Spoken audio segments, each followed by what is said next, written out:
గర్భధారణ సమయంలో బ్లీడింగ్ ఎందుకు అవుతుంది? ఆ సమయంలో ఏం చేయాలి? గర్భధారణ సమయంలో బ్లీడింగ్ కనిపిస్తే చాలామంది భయపడతారు. కానీ ఇది చిన్న కారణాల వల్ల, కొన్నిసార్లు పెద్ద సమస్యల వల్ల కూడా రావచ్చు. మొదటి 3 నెలల్లో ఇంప్లాంటేషన్ బ్లీడింగ్, హార్మోన్ల మార్పులు, సర్విక్స్ సెన్సిటివ్గా ఉండటం వల్ల స్వల్ప రక్తస్రావం కనిపించొచ్చు. అయితే కొన్ని సందర్భాల్లో ఇది ట్రెట్ మిస్కారేజ్, ఎక్టాపిక్ ప్రెగ్నెన్సీ లేదా ఇన్ఫెక్షన్లు వంటి సీరియస్ కారణాల సంకేతం కూడా కావచ్చు. 4-9 నెలల వరకు బ్లీడింగ్ వస్తే ప్లాసెంటా సంబంధ సమస్యలు, ప్లసెంటా ప్రెవియా లేదా ప్లాసెంటల్ అబ్రప్షన్ అలాంటి ప్రమాదకర పరిస్థితుల సూచన కావచ్చు. అప్పుడు ఏం చేయాలి? బ్లీడింగ్ పరిమాణం ఎంత తక్కువగా ఉన్నా నిర్లక్ష్యం చేయకూడదు. వెంటనే విశ్రాంతి తీసుకోవాలి. ప్రయాణాలు, బరువులు మోసే పనులు ఆపాలి. ప్యాడ్ ఉపయోగించాలి కానీ ఏ విధంగానూ ఇంట్లోనే మందులు తీసుకోకూడదు.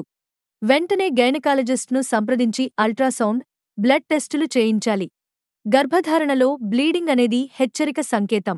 తొందరగా చర్యలు తీసుకుంటే తల్లి, బిడ్డ ఇద్దరూ సురక్షితంగా ఉంటారు.